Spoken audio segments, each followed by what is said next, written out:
Hi, I'm going to show you how to make some simple gypsy flowers just like these. These are more sort of buttonhole flowers rather than the bigger gypsy flowers like these. We're going to start off with a willow stick like this. This is dry. You don't have to use dry wood, but I'd recommend you not using something that's just been cut. It's best if some of the moisture does come out of the wood. And this is a bit of ash that will give a go in a minute as well. See how it works. I've never made a gypsy flower out of an ash stick like this, so we'll see what happens. For you, just using a simple standing knife like this. This is a cheap little standing knife with an exceedingly cheap bendy blade in, and I'll show you just how easy it is to make a gypsy flower from a simple knife. I'd much prefer to use a really nice carving knife like this Mora 106.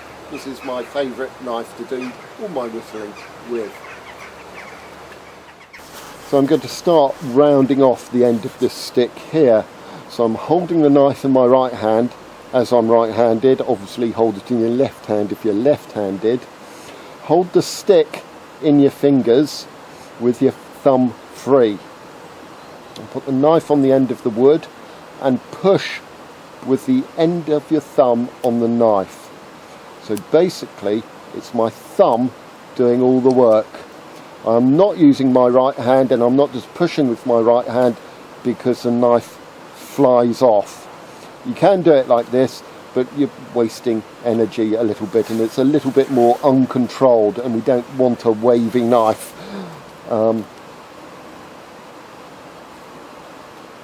Right, the next step is that, as you can see from these little flowers here, I keep the bark on. So I start maybe an inch and a half up from the end, and again using my thumb to push a knife, I push a knife down and I stop a little way from the bottom of the wood,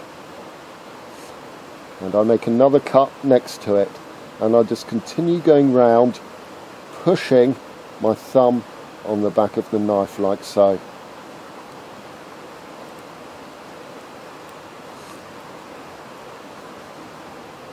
Try not to include knots, because these little knots, these little leaf buds, can get in the way, and it can be a little bit tricky to cope with them. Right, and that was the last one. I've come all the way. So my first cut is really near the end, and this cut has finished further up. If I continue going round like that, I will end up with a spiral. So I just want to make sure that I push all the way down, and then I just go in between each of these initial petals. I just push down with the knife again and keep going round. If you're doing this for the first time, you may want to put a plaster round the end of your thumb here, because you're actually putting quite a bit of effort into the knife, and if the back of your knife is quite sharp, it can end up hurting. So I'm just continually going round, making sure I push the knife all the way down.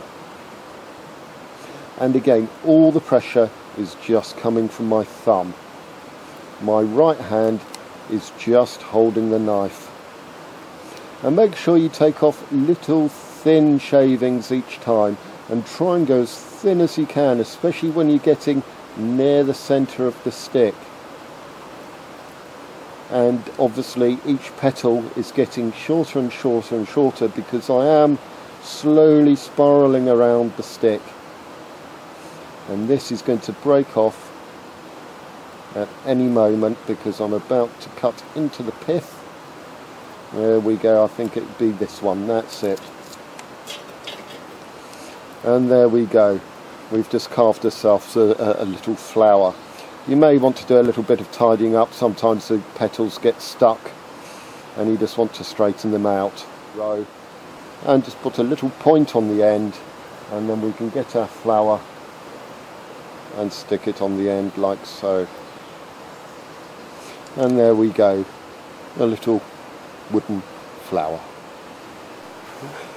One very useful little tip if you want to cut this stick off, or even a wooden dowel, a thin wooden dowel under 10mm or so, if you want to cut it straight through and you've only got a knife, I put the knife on, I push down with the knife and I turn the stick or the dowel around like this, and it just comes off and you've got a beautifully square end like this. And this is when I'm using 3, 4, 5mm dowels. I don't saw it, I just put the knife on the wood and I roll it round in its sheath. You don't want to leave knives lying around. It's very easy to have an accident, and they are very sharp. I'm going to show you just on this really cheap little Stanley knife how to carve a flower with this. This is a little bit more comfortable because I'm pressing against a thick part of the handle here, but it's exactly the same principle as before. I'm just making the end a little bit more obtuse. And again, I often find it's really a lot better to actually work onto a bench, to push down onto a piece of wood, a table, well, preferably a block of wood on a table, so that if you slip you don't damage a table, especially if you're doing this at home. And again, just slowly go round, taking off the bark.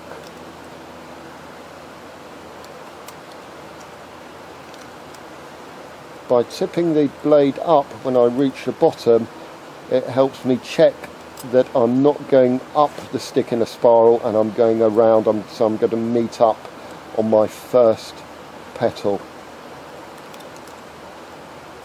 And it just splays the flower out a little bit more.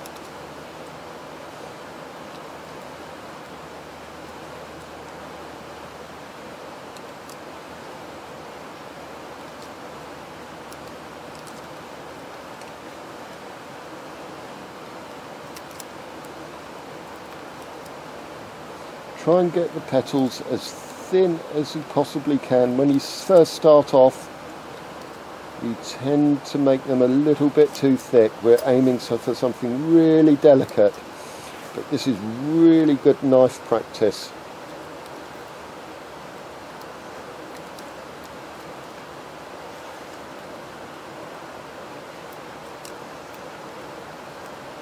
And I would say that this blade is very thin and very, very cheap, and part of the edge is already rolled over and is not cutting the wood properly, and you can see how easily the blade is bending. But I just wanted to show you that you can do it with anything, any sort of knife you have lying around the house, whatever sort of quality it is.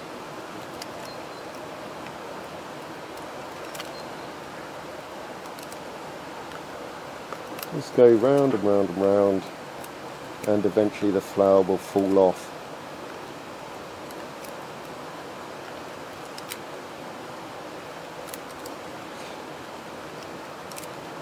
Again, it is really quite important that your knife is sharp. If you've got a pocket knife or a pen knife, do make sure that it cuts properly, because this is going to be a lot more difficult, and you won't get the results if your knife is blunt.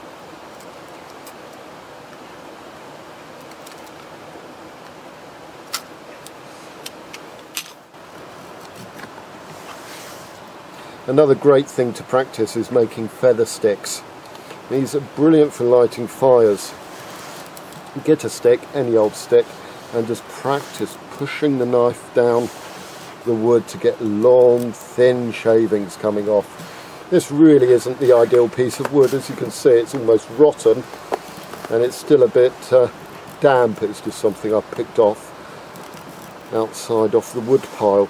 But it's really good practice to get really nice, thin, long shavings.